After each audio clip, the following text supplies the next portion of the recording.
The forest lets go of its last traces of daylight slowly, as if reluctant to hand control back to the things that rule after dusk.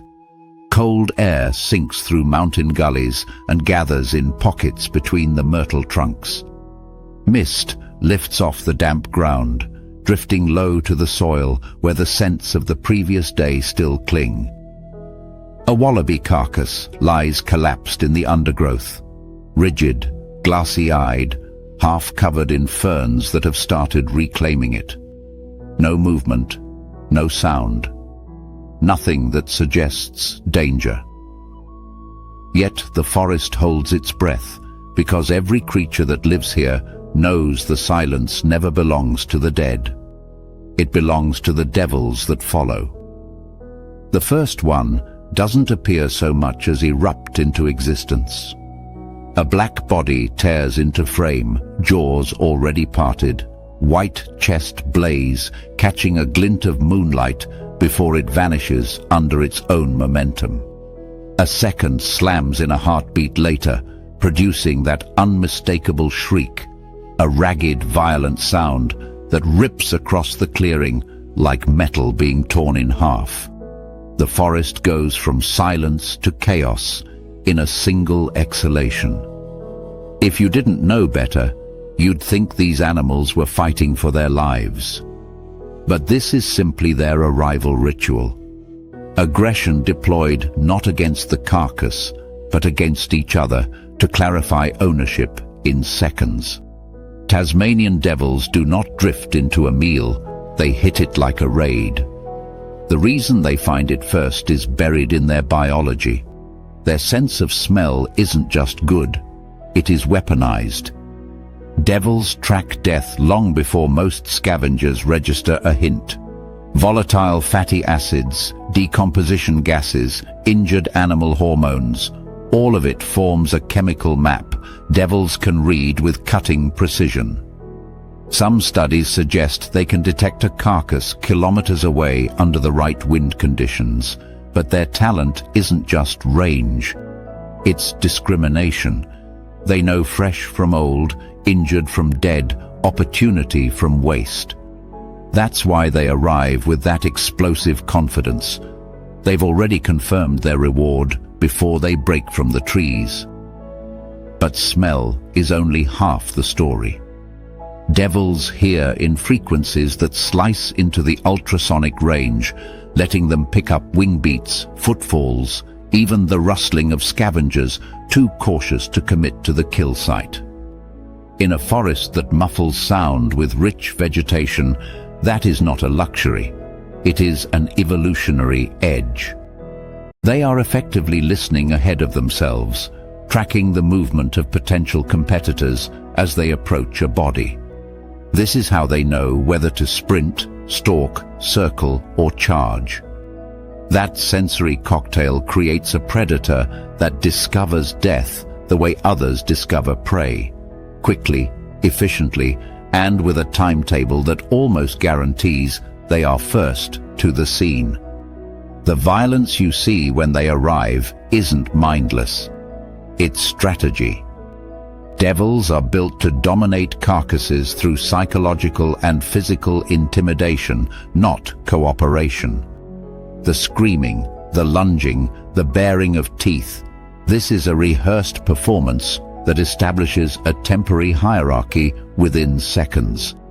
And that is vital, because a carcass deteriorates fast in Tasmania's cool, wet forests. You either get your share immediately or not at all. A feeding site is a battlefield where time matters as much as strength, and dominance is decided by the individual that acts as if it owns the night. Their jaws make that illusion real. In proportion to size, Tasmanian devils have one of the most powerful bite forces of any mammal on Earth. Roughly 553 newtons, strong enough to crack bones that other scavengers would abandon. Their skull is a fortress of anchor points for jaw musculature, and their teeth are built like a set of biological pliers, long, sharp canines for anchoring. Thick, triangular premolars for slicing, and crushing molars capable of splitting femurs. Bone, tendon, skin, nothing is spared. That's not brutality. It's physiology optimized for extraction. When you can crush skeletons, you turn a carcass into a resource nearly no other animal can fully exploit. This is why arriving first matters. A devil that hits a carcass early can consume the nutrient-rich organs and softer tissues before foxes, quolls, or birds ever get a chance. A late arrival means scraps. Early arrival means survival. The ambush idea doesn't stop at dead animals. Devils ambush the living too, but not in the way glossy documentaries like to portray predators, crouched low, stalking silently, moving with feline precision. Devils aren't felines. They are blunt force opportunists. Around dens, they use darkness, silence, and geography instead of covert stealth. A devil will sit motionless in scrub for half an hour, looking almost bored, until a possum or wallaby passes close enough to trigger that spring-loaded attack response. The burst is sudden and unceremonious, a 7 to 8 kilogram torpedo launching itself into a surprised animal that never even considered the patch of shadow might bite back. This form of predation reveals something understood poorly outside ecological studies. Ambush does not always mean perfect choreography. Sometimes ambush is simply a creature using the night as a fuse, igniting violence only when opportunity lands within range. Devils compensate for their lack of long-distance sprint endurance with the sheer explosiveness of their first step. When they lunge, they commit fully. Outcomes vary. Devils are not apex hunters, and many animals outrun them. But when they succeed, it is because the prey never had time to interpret the threat. Understanding this behavior requires stepping back into their ancestry. Devils evolved in an environment dominated by larger predators, the Tasmanian tiger, thylacine, giant varanids, and raptors capable of stealing kills or driving smaller carnivores off carcasses. Ambush opportunism became a survival niche. They learned not just to find food, but to fight for it quickly and decisively. Even though the thylacine is gone, the strategy remains encoded in devil behavior, a ghost of ecological pressures past. Their aggression serves another purpose too: disease management. Devil facial tumor disease, DFTD, the transmissible cancer threatening the species, spreads through biting.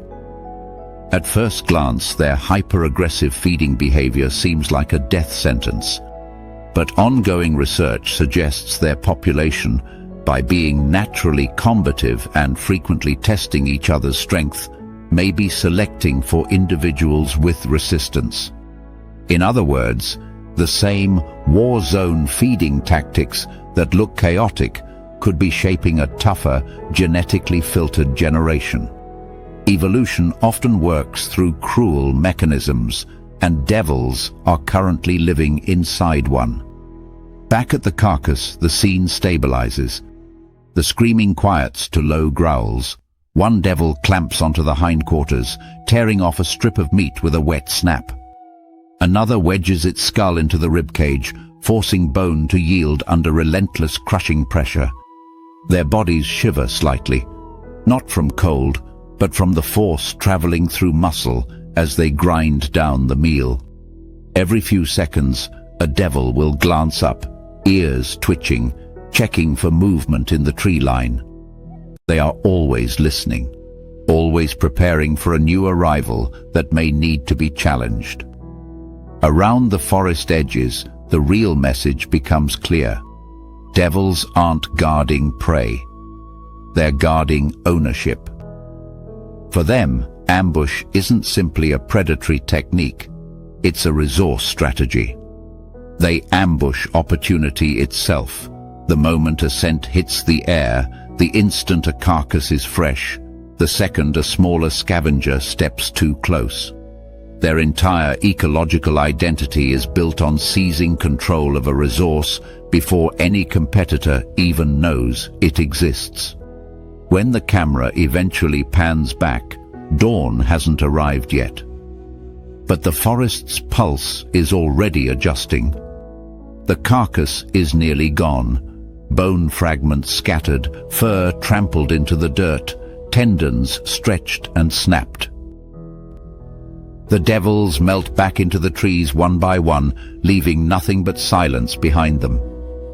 And in that silence, you finally understand why the forest hesitated earlier. Here in Tasmania's cold, shadowed undergrowth, death doesn't end anything. It starts a chain reaction. And the devils, loud, brutal, efficient, are the first responders. They are not just scavengers. They are the night's enforcement crew, claiming what the forest offers with explosive certainty. Ambush in their world isn't stealth. It's arrival. It's timing. It's the violent takeover of a moment before anyone else even realizes it's happening. And in that, the Tasmanian devil becomes something more complex than a noisy nighttime feeder. It becomes a creature that turns darkness into territory and death into opportunity. A specialist in the art of surprise ownership in a landscape where hesitation is just another way to starve. Wind moves differently across the Australian interior. It doesn't drift gently through foliage or bounce between riverbanks.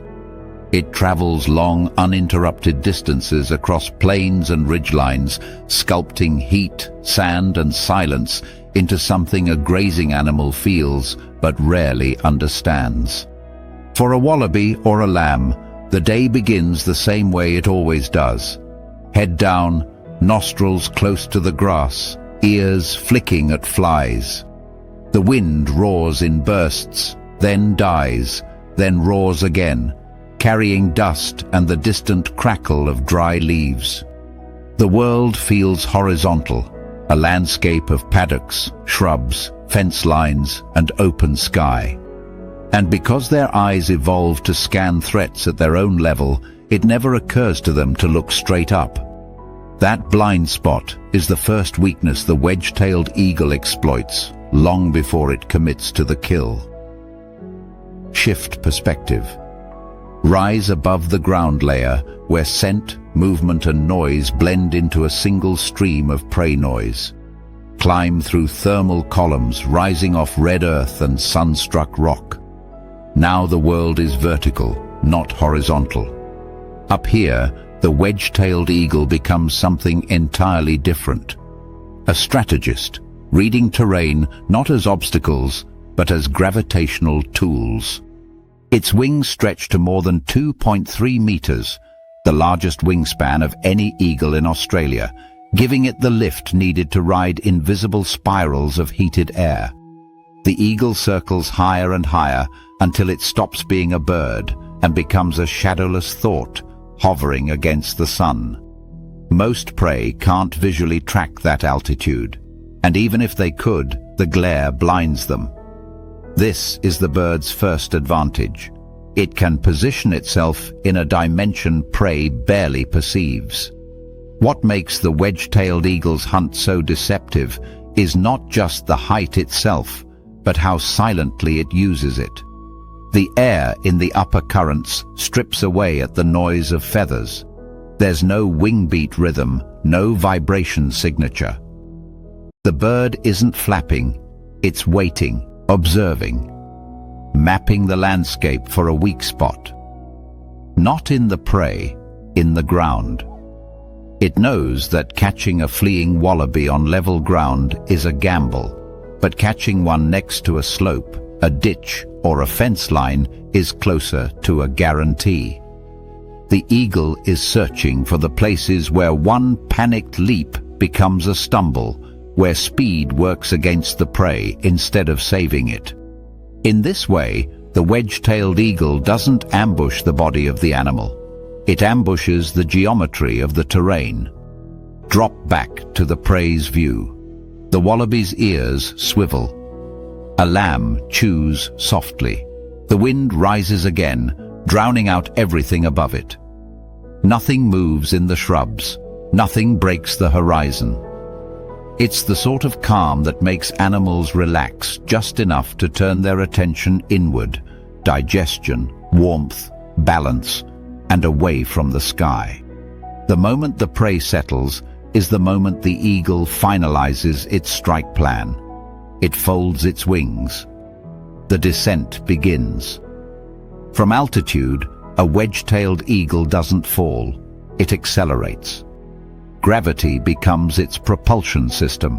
The bird's body angles downward like a spear, narrower than its full wingspan suggests, with the primary feathers tucked tight for minimum drag.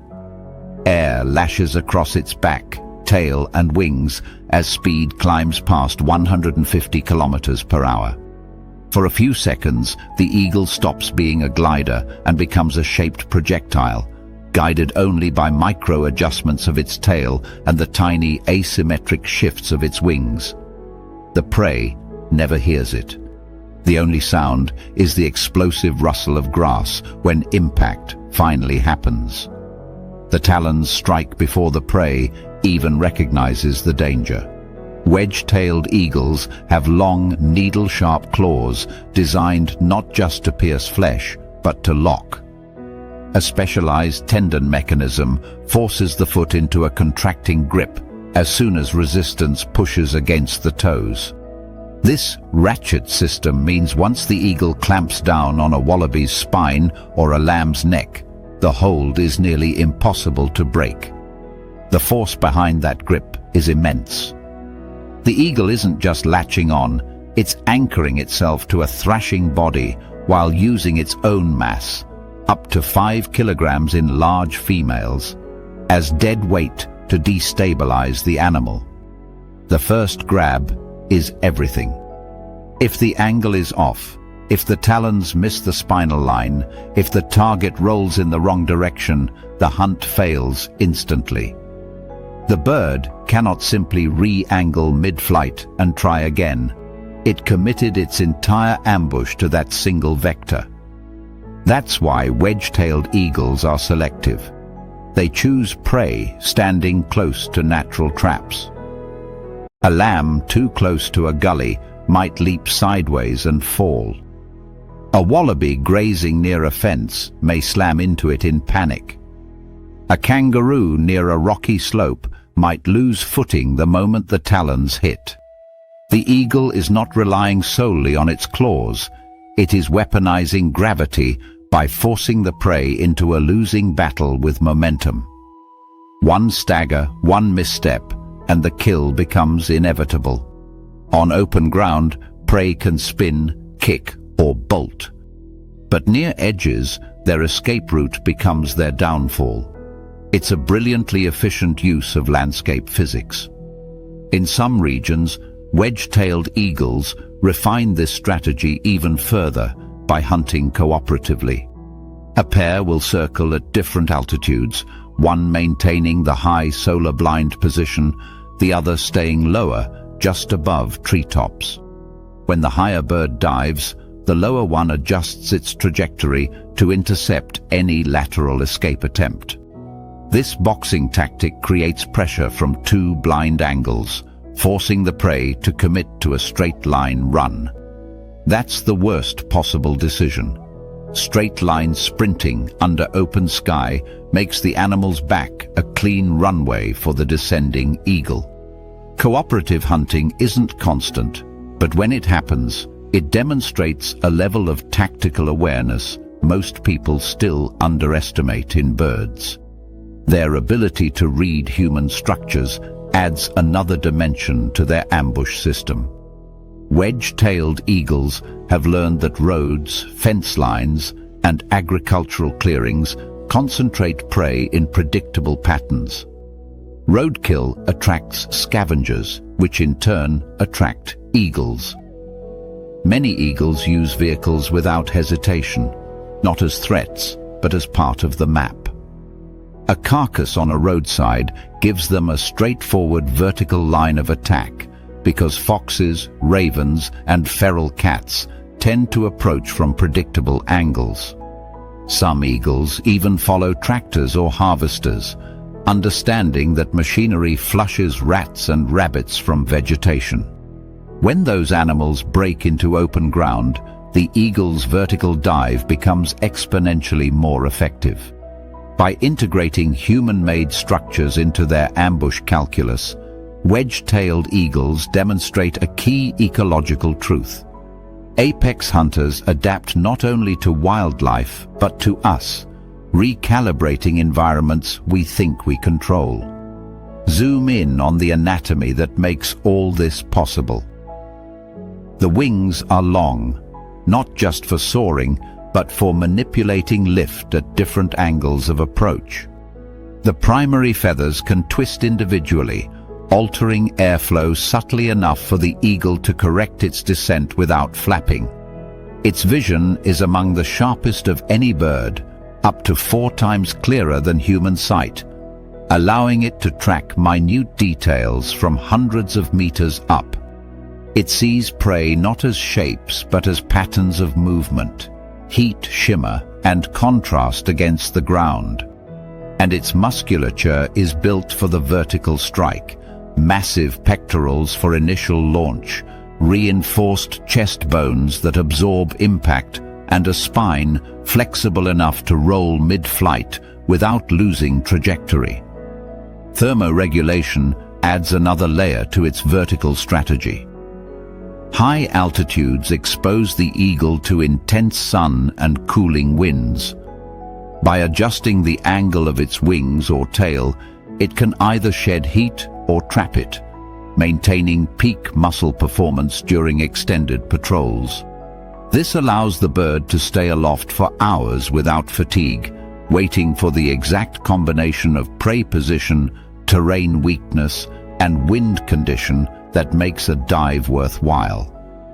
The energy cost of a failed dive is enormous. Evolution has shaped the wedge-tailed eagle to treat gravity as a tool only when the physics align perfectly. Back on the ground, the prey collapses under the sudden weight. If it's small enough, the eagle uses its talons alone to immobilize it. If it's larger, a young kangaroo or adult wallaby, the eagle shifts its grip, beating wings against the ground to maintain balance while repeatedly stabbing with its free foot. Unlike falcons, which kill with precision neck bites, wedge-tailed eagles kill through overwhelming mechanical force. Their job isn't to be delicate. It's to dominate the moment of impact so completely that escape becomes physically impossible. As the struggle ends, the eagle's world becomes horizontal again. It spreads its wings to shield its meal from ravens and foxes, panting lightly as heat radiates off sun-dark feathers. The hunt isn't just about precision, it's about ownership. Other predators stalk from the same blind angles. Other scavengers watch from nearby trees. But none of them command gravity the way this eagle does.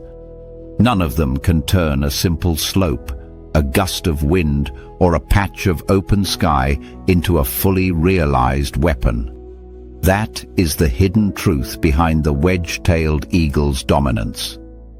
It is not simply a bird of prey. It is a master of three-dimensional ambush, a hunter that uses altitude, terrain, atmosphere, and the geometry of panic as parts of a single, fluid system. In a world built mostly on horizontal danger, it arrives vertically, from a direction prey never evolved to fear. And that is why, on the Australian plains, the wind is not just weather, It is warning. The thermals carry more than heat. They carry death from an angle the ground-bound creatures will never see coming until the instant it's too late. Dusk in eucalyptus woodland does not simply dim the world, it dissolves the boundary between object and organism. Bark, branches, leaf litter and vines collapse into the same muted palette of browns, greys and olive greens, creating a visual environment where motion, not shape, is the only reliable cue of life. As the sun slides behind the ridge, the forest's structural lines blur. A fallen branch becomes indistinguishable from the limb above it. A curled strip of shed bark could just as easily be a shadow. And somewhere within that ambiguity lies another form entirely, a pattern of irregular blotches aligned so perfectly with trunk and leaf litter that the mind refuses to register it. What looks like a dead branch looping around a horizontal limb is not a branch at all, but a carpet python coiled in absolute motionlessness. In this first moment, the viewer is asked to see the world the way prey sees it, or more accurately, fails to see it.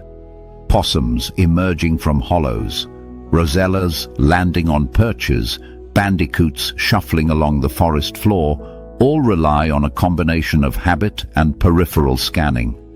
They are tuned to sudden movement, not static camouflage. A python that lies perfectly still is effectively invisible because nothing about its form disrupts the established pattern of the woodland. The snake's body mimics the mottling of dappled light, the roughness of bark, the broken outlines of twisting branches. Its colors are not decoration, they are functional deception. This is the python's first weapon, the quiet authority of perfect stillness. The snake's positioning is never random. Carpet pythons are experts in reading the flow of animal traffic the way a fisherman reads a river. Every patch of forest contains invisible highways, narrow ridges where possums regularly move, gaps between branches where birds alight before hopping higher, runways of leaf litter trodden by wallabies or rodents.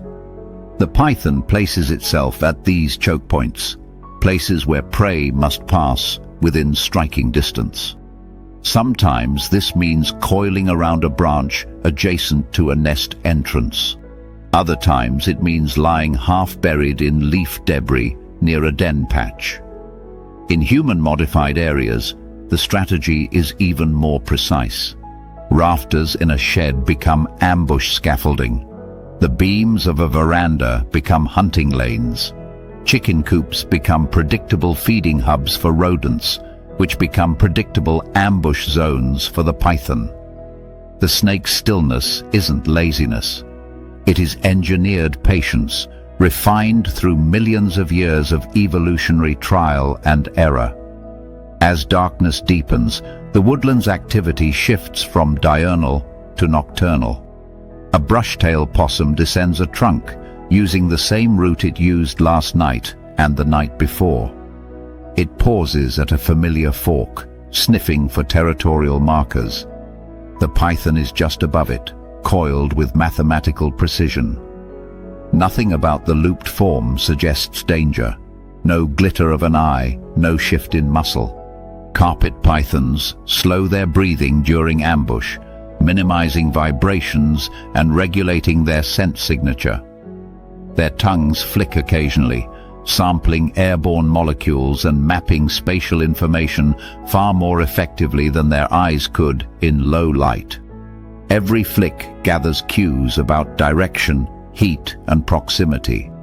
The possum has no comparable tool for detecting what lurks 2 feet above its head. When the strike finally comes, it is not the slow, lazy lunge many people imagine snakes performing. It is an explosion, a precise, high-velocity extension of the python's anterior third, driven by robust axial musculature and the leverage of anchored coils. Slow-motion footage reveals what the human eye misses. The jaws open wide, the lower mandibles flex independently, and recurved teeth act as organic fishhooks that embed instantly into fur and skin. The strike lasts less than half a second. There is no warning hiss, no rattle, no coiling beforehand. The violence erupts from stillness like a sprung trap. The moment the jaws clamp, the second phase begins. The python's body, once a harmless-looking loop, converts into a living compression engine. Coils slam around the prey with the precision of hydraulic machinery. Each loop contracts with a force calibrated through tactile feedback. Snakes can feel the heartbeat of their prey through their own musculature.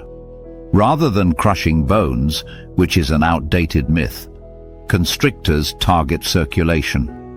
The pressure collapses veins first, preventing blood from returning to the heart. Arterial flow continues briefly, forcing blood pressure into dangerous spikes that rapidly degrade organ function.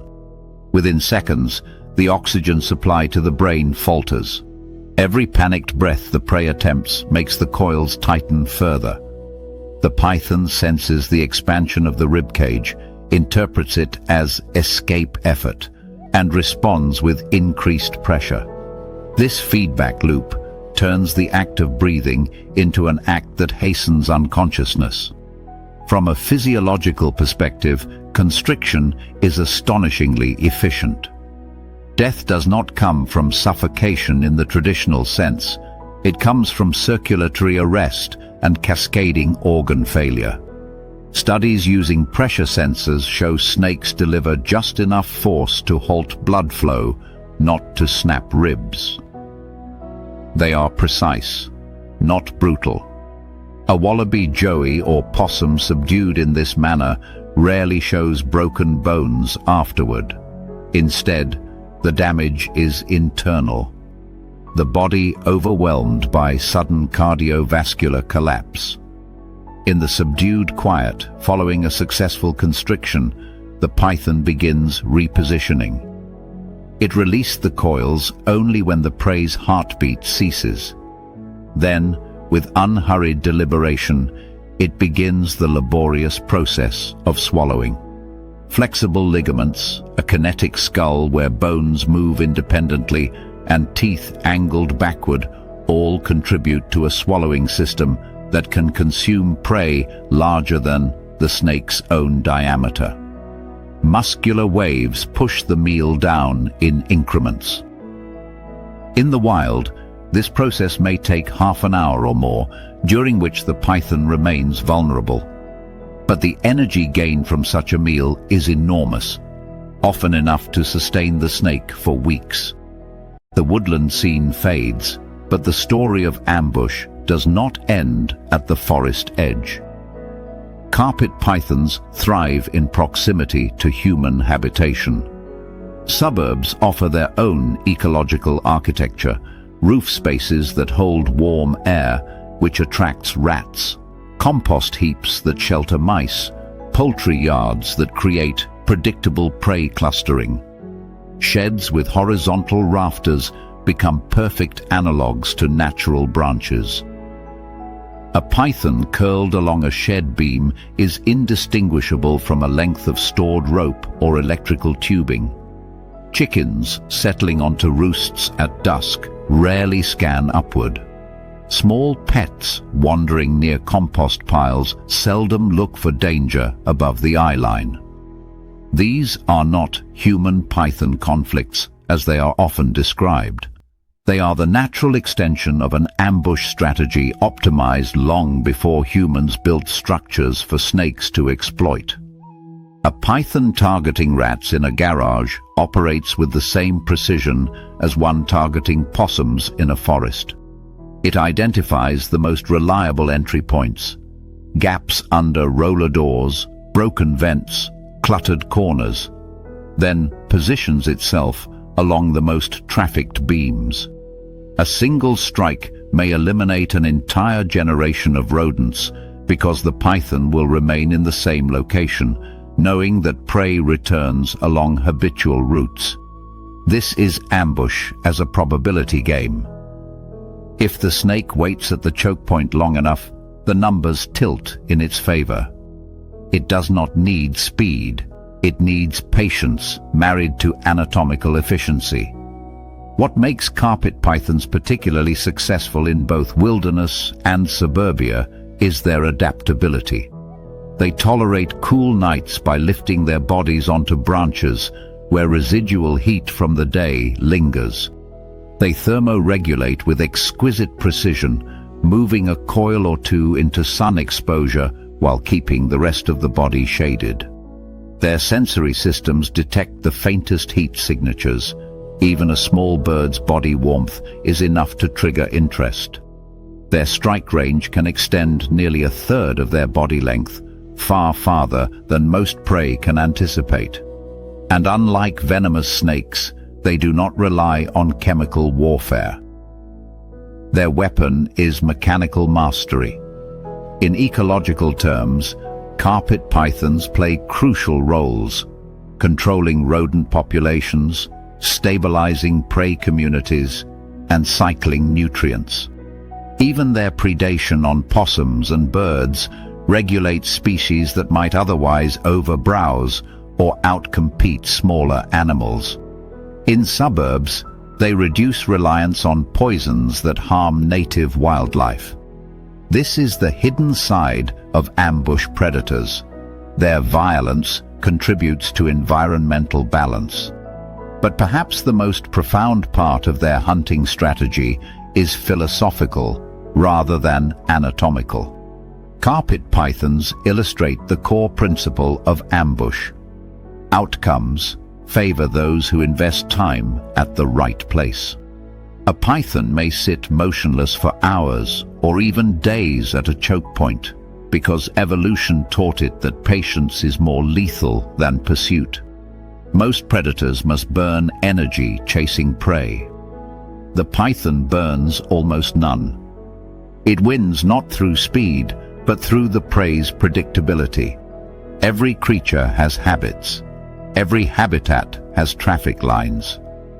If the python matches its stillness to those patterns long enough, sooner or later, something steps over the threshold of its strike zone.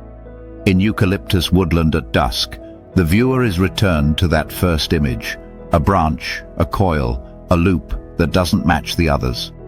The camera lingers until your eyes adjust, revealing the pattern that was invisible moments before.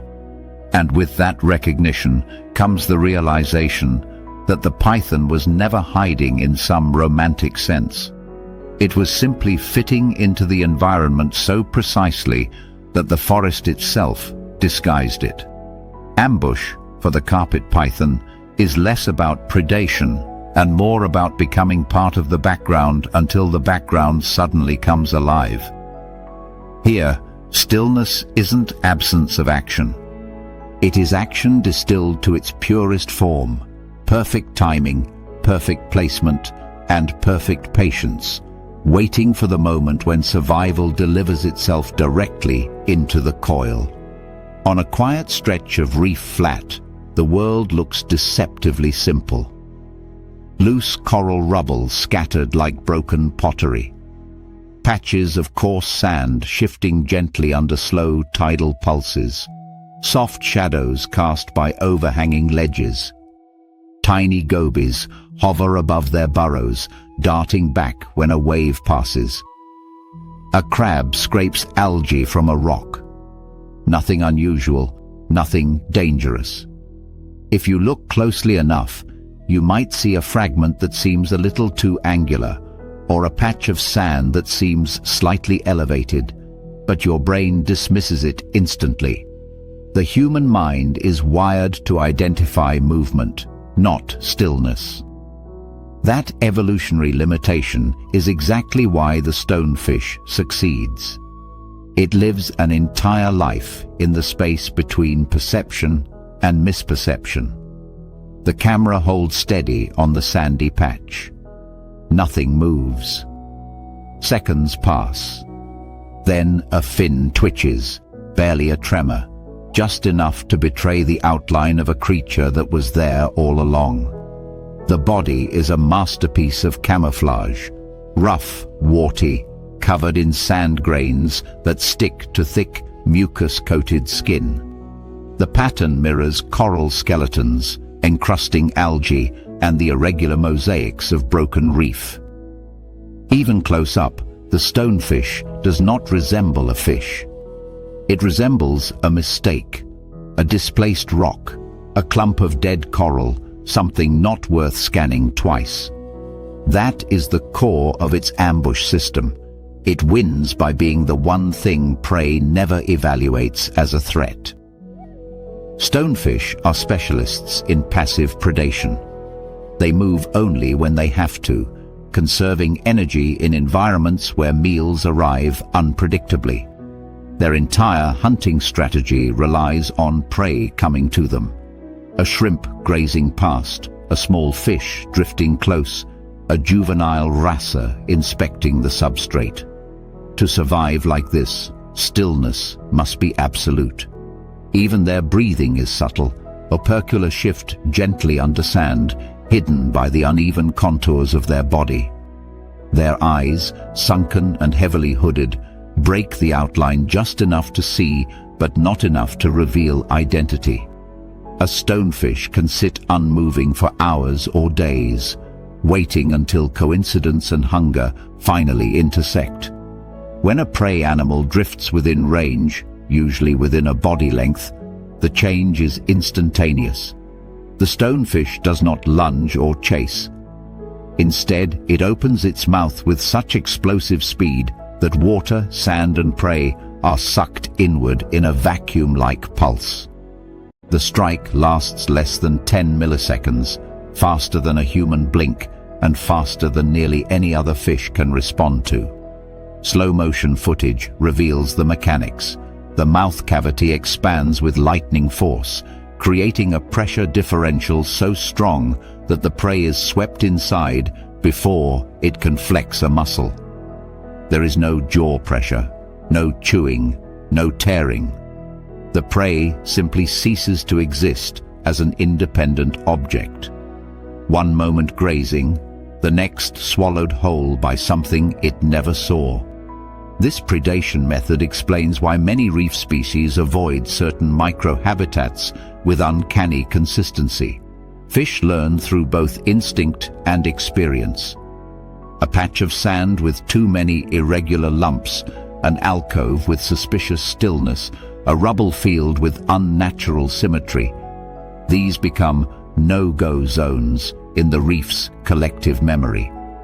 Predators like groupers or large arrays that might otherwise disturb the stonefish learn over generations that certain shapes trigger survival heuristics. Even apex predators avoid shapes that resemble compressed mounds or textured slabs where stonefish often settle. Camouflage isn't just about hiding from prey, it's about teaching predators to hesitate. But the stonefish has a second system that extends beyond predation. If its camouflage fails and a large animal, or an unlucky human, applies direct pressure, the fish switches from passive hunter to active defender. Its dorsal spines, which normally lie folded and harmless against the body, snap upward when compressed. Each spine connects to venom glands loaded with stonefish toxin, a powerful mix of proteins that create intense pain, systemic shock, tissue necrosis, and cardiovascular disruption. Stepping on a stonefish is not like stepping on a sharp object. It is like activating a biological landmine. The venom acts on multiple physiological fronts. Neurotoxic elements disrupt nerve signaling, creating overwhelming, radiating pain, often described as among the worst in the animal kingdom. Cytotoxic components attack tissues directly, causing swelling, blistering, and in severe cases, localized cell death. cardiovascular elements interfere with blood pressure regulation, potentially leading to collapse. The venom's complexity ensures that the stonefish does not need to actively fight or flee. An animal large enough to injure it learns almost immediately that this part of the reef is hostile. Sharks, rays, turtles, and even seabirds show avoidance behaviors after encounters with stonefish, not because the fish threatens them as predators, but because its defenses create unforgettable consequences. This duality, ambush hunter and venomous mine, shapes the behavior of every creature in its vicinity. Small fish treat sandy patches like potential traps. Crabs move more cautiously in areas where stonefish density is high, altering their foraging routes in predictable patterns. Algae grazing species hover rather than land. The reef's entire choreography shifts around the presence of a creature that barely moves. The stonefish doesn't have to chase prey or intimidate rivals. It simply exists, and the ecosystem adjusts. One of the most striking demonstrations of this influence emerges in the behavior of reef fish that graze along substrate edges. Watch a goatfish nosing through sand for buried worms. It moves systematically, whiskers probing, tail fanning. It inches closer to a stonefish, unaware. There is no threat posture from the predator. No change in coloration, no dilation of pupils. The stonefish waits until the goatfish's mouth is centimeters away. Then the vacuum strike happens, silent, violent, final. A puff of sand rises. When the cloud settles, the goatfish has vanished. The only evidence of predation is the slight expansion of the stonefish's sides. This is ambush perfection.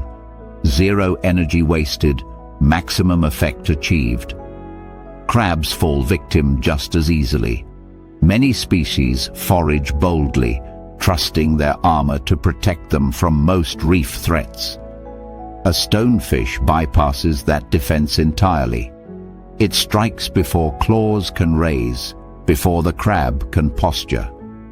Even hard-shelled prey cannot brace against suction strong enough to pull them inward, like debris into a drain.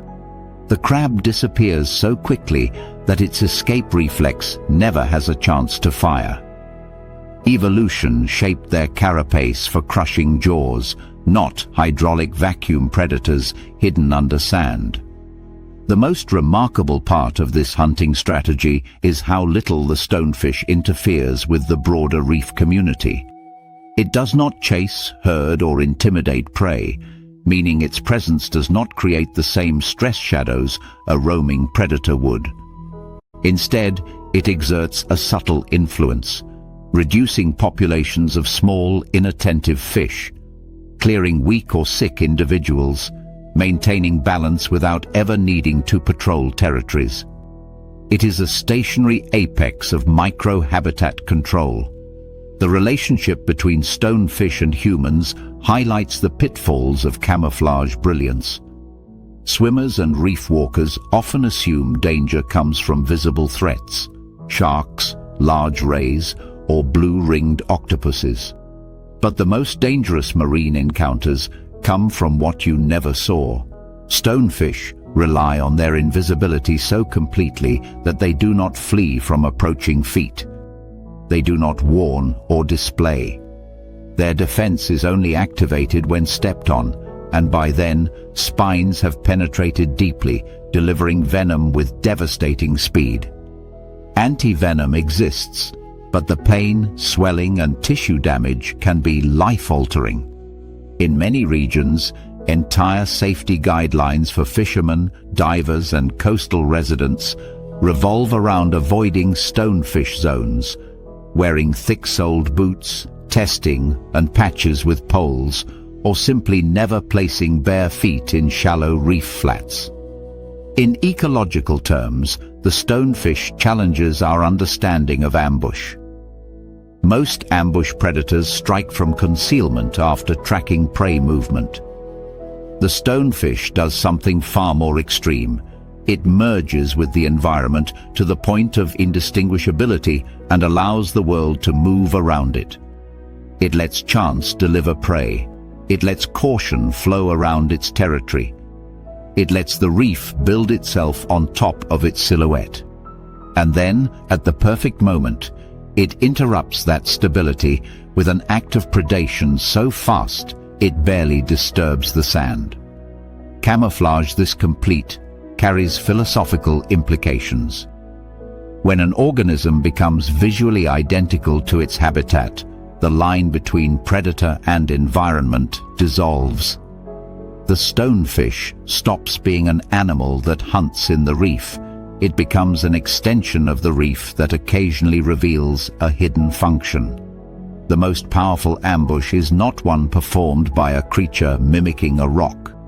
It is one performed by the rock itself, the sand, the rubble, the patch of substrate that suddenly, violently, returns the gaze of whatever failed to recognize it. The chapter closes where it began. The camera lingers on a sandy patch. Coral fragments scattered loosely.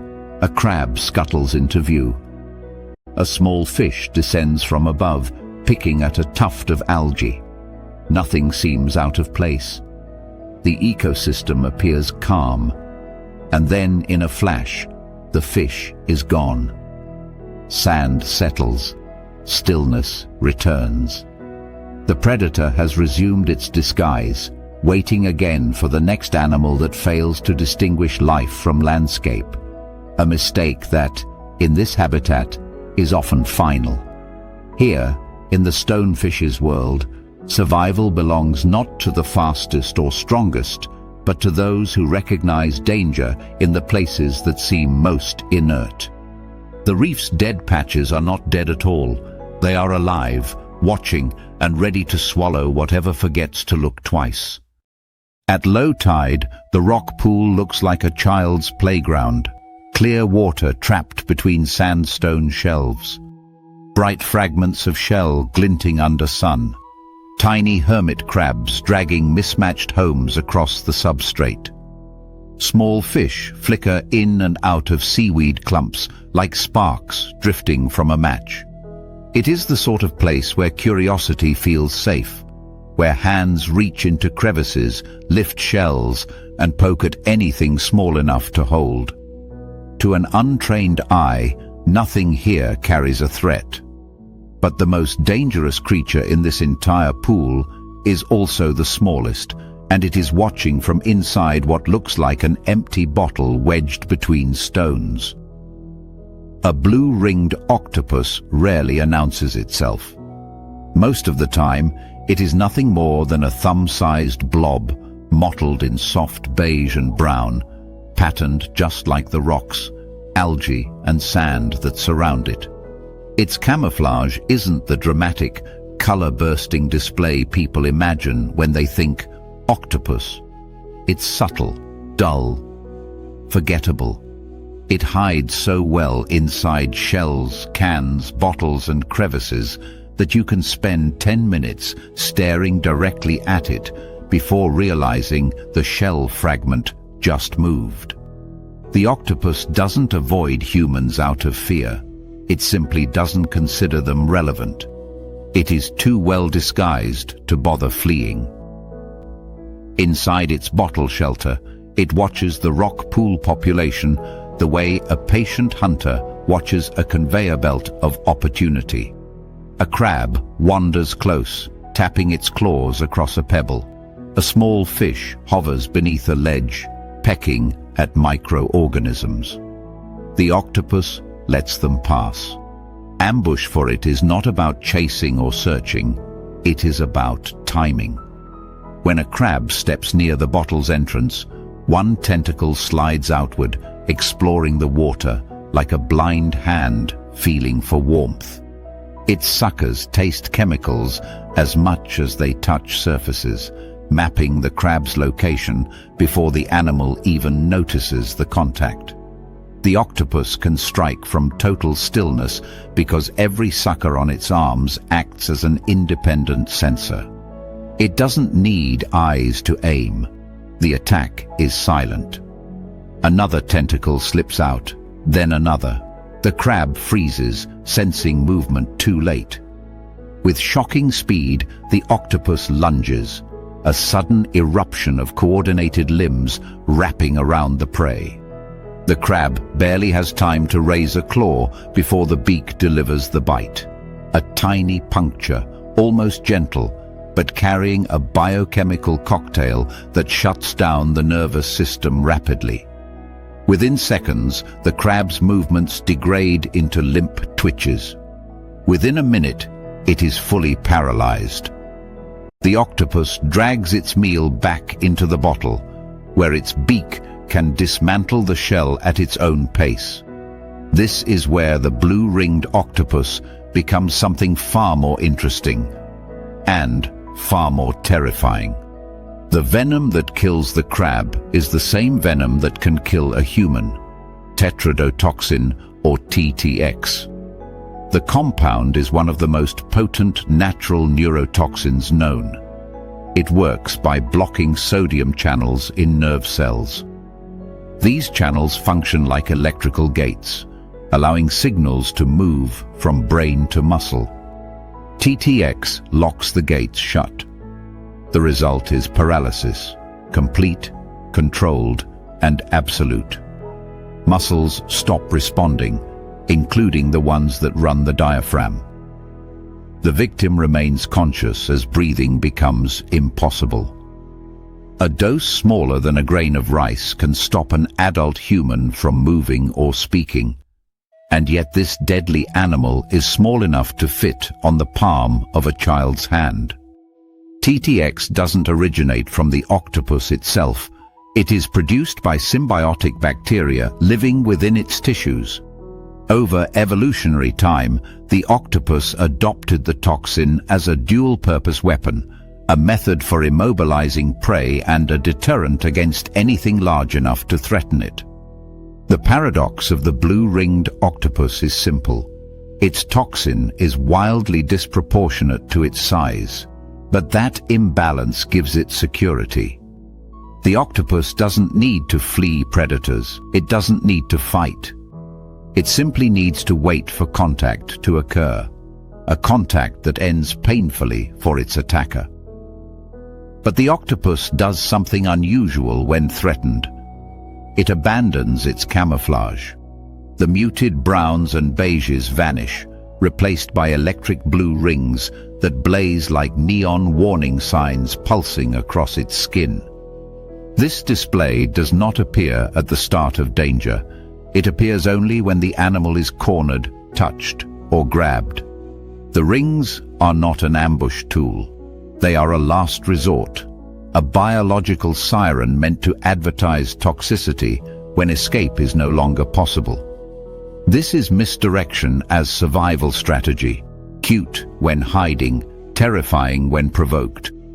Fish, crabs, and shrimp rarely get to see those blue rings. They are ambushed before they can register the shift. But humans often encounter the octopus in its warning phase, right after they have already made the mistake. Far too many bites occur because someone picks up a pretty shell, lifts a bottle, or scoops a curious blob from a tide pool without realizing it houses an animal whose venom can shut down respiration in minutes. In these situations, humans become the ones performing the ambush. The octopus only reacts.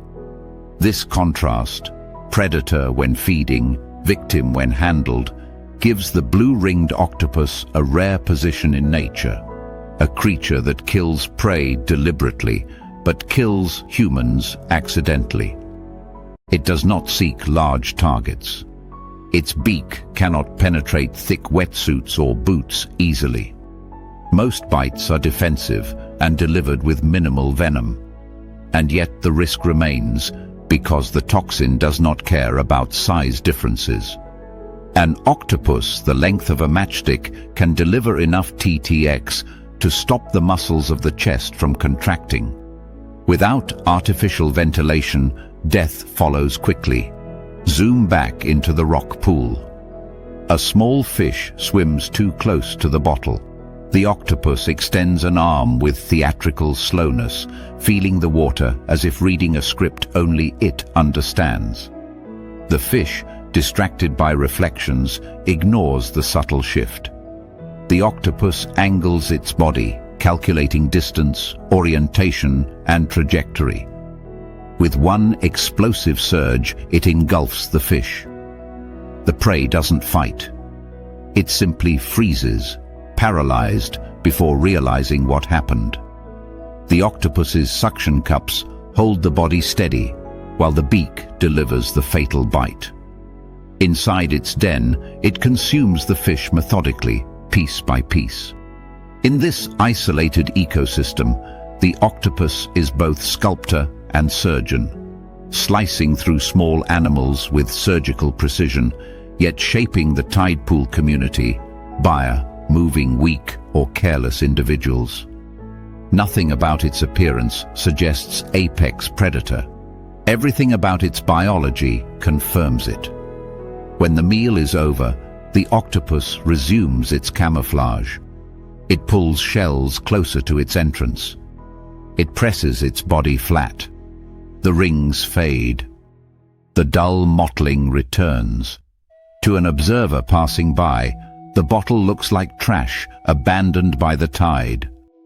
The creature hidden inside returns to being a ghost, undetectable, unassuming, almost endearing. But the ecosystem remembers. Crabs avoid the bottle's rim. Small fish hesitate before darting into its shadow. Even predators like wrasses keep a cautious distance. The blue-ringed octopus doesn't need to broadcast danger constantly. It needs only to convince the community that some hiding places are not worth investigating. Over time, the rock pool develops a collective intelligence about risk, shaped by an animal that weighs less than a handful of sand. The chapter ends where it began.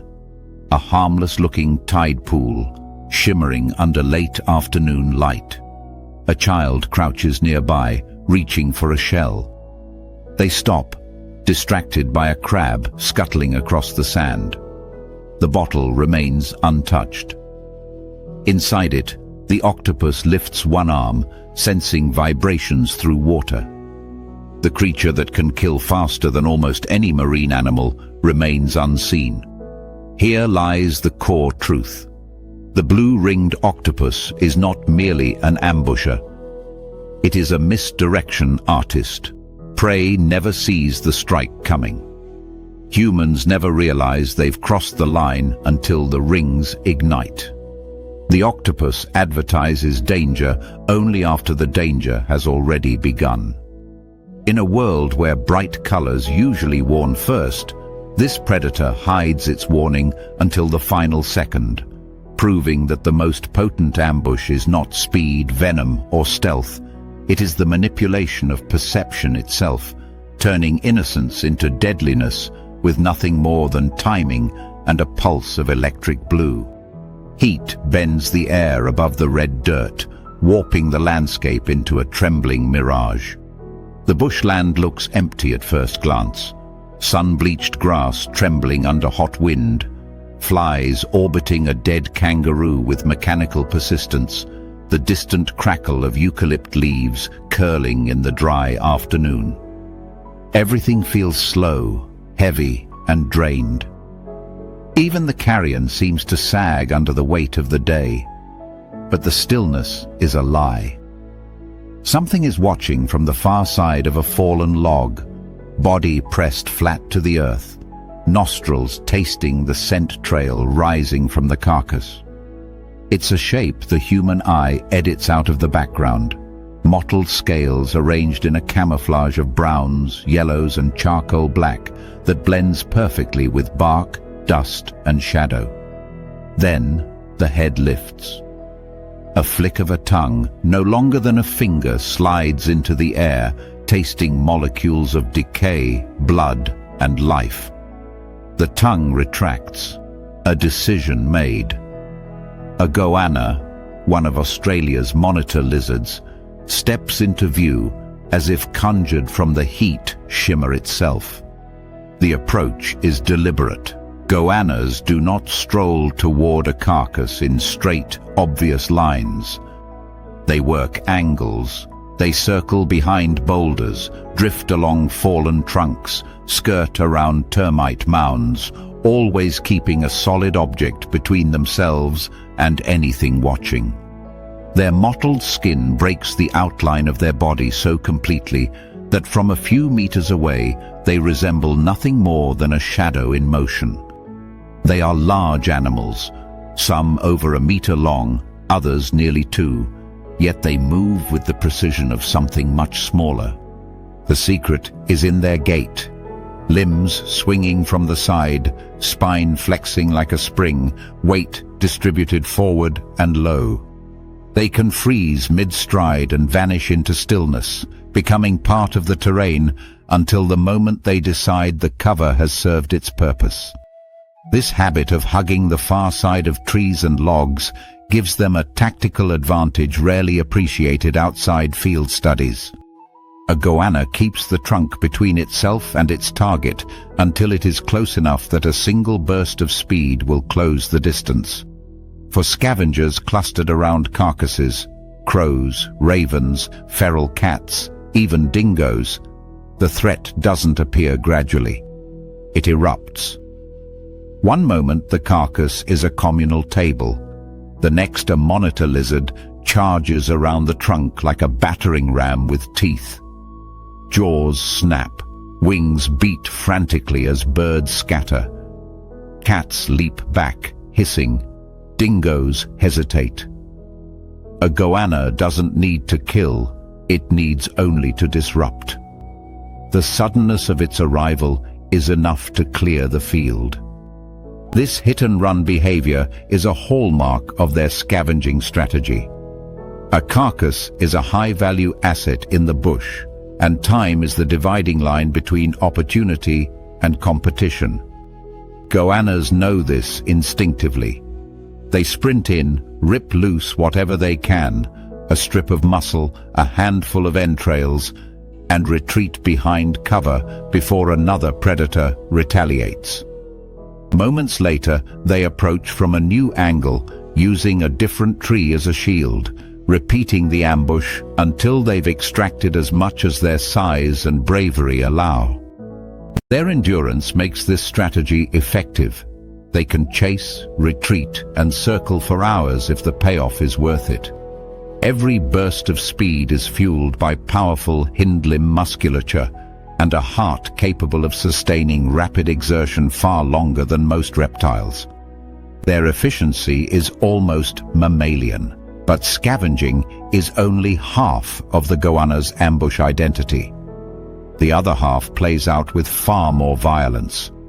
Monitor lizards can run, not for long distances, but in explosive bursts that transform them from lumbering reptiles into sprinting predators with frightening acceleration.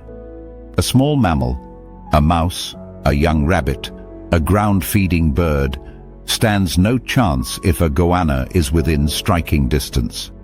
The attack begins the same way as the scavenging. Approach hidden, body angled behind a log or shrub. The difference lies in the final movement. When the goanna commits, it launches forward with a speed that defies expectation.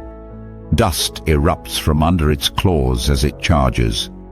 Its jaws snap shut around the prey with a force amplified not only by its jaw muscles but by the rapid whip of its head, designed to subdue and stun through sheer momentum.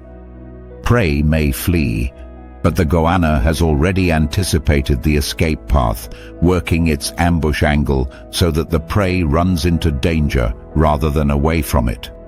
Their opportunism expands vertically as well. Goannas are exceptional climbers. claws like grappling hooks, limbs capable of supporting their full weight on near-vertical surfaces, tails acting as counterbalances. Halfway up a tree trunk, a goanna becomes an aerial ambusher. Birds landing on branches to preen or feed often do not register the faint outline of a lizard pressed flat against bark.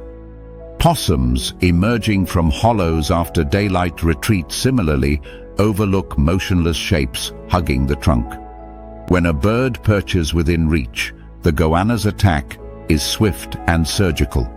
It lunges upward or sideways, clamps onto the prey, and uses gravity as a weapon. By pushing off the trunk and letting its body drop, it drags the victim downward, slamming it against the ground or pinning it under its own weight. The fall alone can incapacitate the prey, making the follow-up bite almost unnecessary. This climbing ambush is not rare. Field researchers observe it frequently in regions where tree hollows and bird nests intersect with goanna home ranges. It is one of the few predation strategies where the ambusher controls not just its own movement, but the physics of the landscape. An important part of the goanna's arsenal is one that remains invisible until after the bite: the bacterial ecosystem inside its mouth. Monitor lizards, including many goanna species, harbor dense colonies of bacteria associated with carrion and digesting meat. These bacteria are not a deliberate venom system like that of a snake. They are a byproduct of the goanna's scavenging lifestyle. But the effect is similar. Animals bitten by a goanna often develop severe infections if they escape. Swelling, tissue degradation and fever follow within days. In the wild, a wounded animal slowing down due to infection becomes vastly easier to track, and tracking is something goannas excel at. Their forked tongues sample scent particles from the air and transfer them to the Jacobson's organ, a sensory system that allows them to follow trails with near mathematical precision. A goanna can track a wounded wallaby or possum across kilometers of bushland, following the shifting gradients of scent, the way a bloodhound follows footprints. Endurance gives them the final advantage. The initial ambush delivers the injury. The follow-up, sometimes hours or days later, delivers the kill. This interplay of ambush and endurance demonstrates a rare predatory model, one where surprise is only the beginning. The goanna does not need to be perfect at the moment of attack. It only needs to administer a bite and then rely on its physiology and bacteria to finish the job over time. This flexibility widens its ecological niche. It can kill fresh prey outright, steal from carcasses, or wound and track larger animals, depending on opportunity and need. Thermoregulation plays a critical role in all of this. Goannas are ectotherms, depending on external heat to power their muscles. In the early morning, they bask on rocks or logs, absorbing heat until their body temperature reaches peak efficiency. By midday, they are fast, far faster than their size suggests, capable of outrunning startled prey or darting past other scavengers. By late afternoon, they often seek shade, minimizing overheating while maintaining readiness to ambush anything that moves near a carcass or waterhole. Their daily temperature cycle shapes their predatory rhythm. The landscape responds accordingly. Small mammals learn to avoid exposed carcasses during the hottest part of the day. That is, when goannas are at their most active. Birds feeding in low shrubs raise alarms when they see a goanna climbing, but those alarms rarely come in time. Even dingoes approach carcasses cautiously if they know a large goanna has been circling the area. In some regions, a dingo may even abandon a carcass temporarily, waiting for the goanna to eat its fill before returning. This is not deference. It is a recognition of time and risk. A surprised dingo can be badly injured by a monitor lizard's claws or bitten in a way that festers dangerously. Predators learn to read danger not by species, but by behavior, and the goanna's sudden charges earn respect quickly. Human-goanna interactions mirror this dynamic. In rural areas, farmers frequently encounter goannas sprinting from behind water tanks or from the far side of sheds, having used these structures as ambush walls, the same way they use tree trunks in the bush. Chickens disappear. Rodents vanish.